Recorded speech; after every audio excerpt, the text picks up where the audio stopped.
Meanwhile, the hunt for the origin of the virus has intensified. A question that we've been asking for more than a year now has suddenly become the top agenda of governments. Did the virus come from a lab? Is this a made-in-China pandemic? Investigations are on to find an answer to these questions.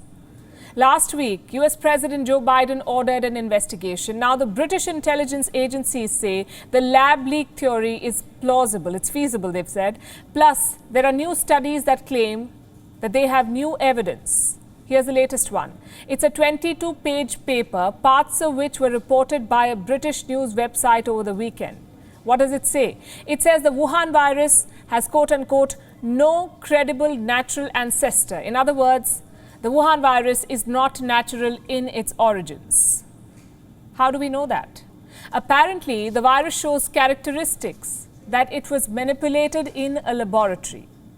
Now, here are the arguments presented in the paper. It says that this virus has some, quote-unquote, unique fingerprints. Here's how researchers explain this.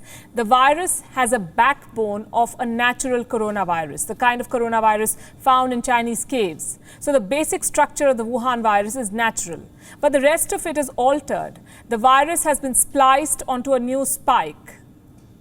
Let's try to understand this. You must have seen images, digital recreations of the virus, like the one that you see on your screen right now. So there's a basic body, and then there are spikes, and they appear like a crown on the virus. They act like hooks, these spikes, and they bind the virus to a cell of the human body. Now, once the spike is hooked to your body, it opens a channel, and this is how the virus infects a human cell. So how was this virus made? The paper says it could have been the result of a gain-of-function research. Gain of function, we've been telling you about this for a while now. Gain of function involves modifying viruses. So you take a virus and you change it to make it more infectious. Essentially, you're creating dangerous variants of a virus in a laboratory. Why would anyone do it? Researchers say they do this to study the effect of these variants on the human body. But there's no telling how these viruses and altered viruses can then be used. There is a growing belief that the Wuhan Institute of Virology was conducting gain-of-function research into bat coronaviruses. This claim is at the center of this new investigation, or many investigations that are being conducted, where bat coronaviruses altered in the Wuhan lab. That is the question. And did they leak from there? It's hard to say for sure. There is still no evidence. These are, at best, theories. And this particular study has still not been published in full. This study was conducted by two researchers. One is British professor Angus Dalgleish. He teaches oncology in London. He was also a candidate for the UK Independence Party, or UKIP, in the 2015 parliamentary election. The second researcher is Norwegian scientist Dr. Birger Sorensen. Now, they made the first claim of a lab leak last year, but none of the major academics or journals have published their study. Why does it matter? Because that's how it works. For any scientific study to be taken seriously, it needs to be first published in a journal, and the work needs to be evaluated. This is called a peer review, which basically means an assessment of the validity, the quality, and the originality of the research. So this study from the UK must undergo more scrutiny. But the lab theory in general is getting a lot of support. After the US government, the British intelligence has backed it. They believe that a virus leak is, quote-unquote, feasible, and they're hunting for clues. This assessment was reported on Sunday. It led to a statement from the British vaccine minister. He has demanded a full investigation from the World Health Organization. Back in America, former Secretary of State Mike Pompeo has made fresh claims. He says that the Wuhan lab is engaged in military activity.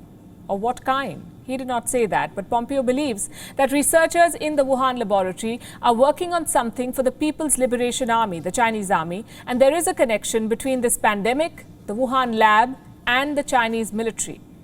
This is also something that we reported last year.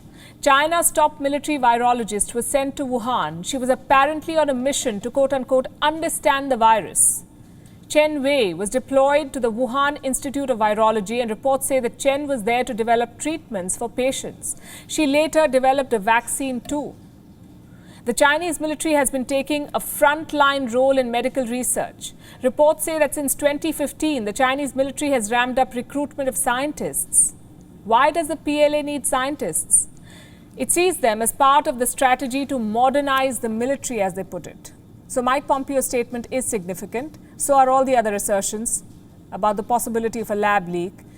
But how many of them can be proved? That's what it boils down to. How many of these claims can be backed by evidence? Experts say the United States must share what it knows. It must share the evidence it has. A health expert affiliated to the World Health Organization is the latest to make this demand. This is Dr. Dale Fisher. He chairs the Global Outbreak Alert Response Network. This is a network of more than 250 technical institutions. They track global outbreaks. Dr. Fisher says the possibility of a lab leak is quote-unquote not off the table. But it remains unverified. And he has urged the US to share what it knows. In fact, this applies to all. The World Health Organization says it wants to reach out to member states and discuss any intelligence that is available.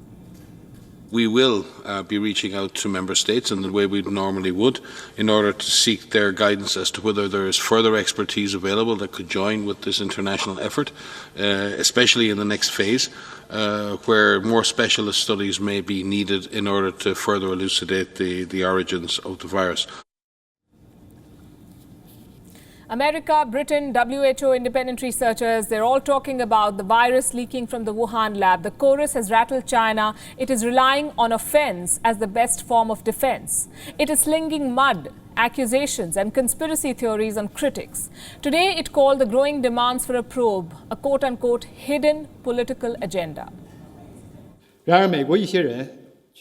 However, some in the US, turning a blind eye to facts, science and the questionable study of origins and botched response at home, kept fabricating the lie that the virus was leaked from the Wuhan Institute of Virology and unreasonably asking China to pay for their own inaction. This shows that they don't care about the facts or truth and have zero interest in a serious science-based study of origins. Their aim is to use the pandemic to pursue stigmatization and political manipulation. They are being disrespectful to science, irresponsible to our lives, especially American lives, and counterproductive to concerted global efforts to fight the virus.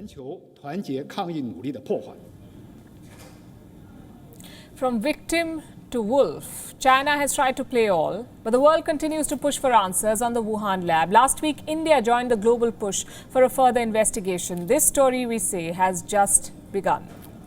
WION is now available in your country. Download the app now and get all the news on the move.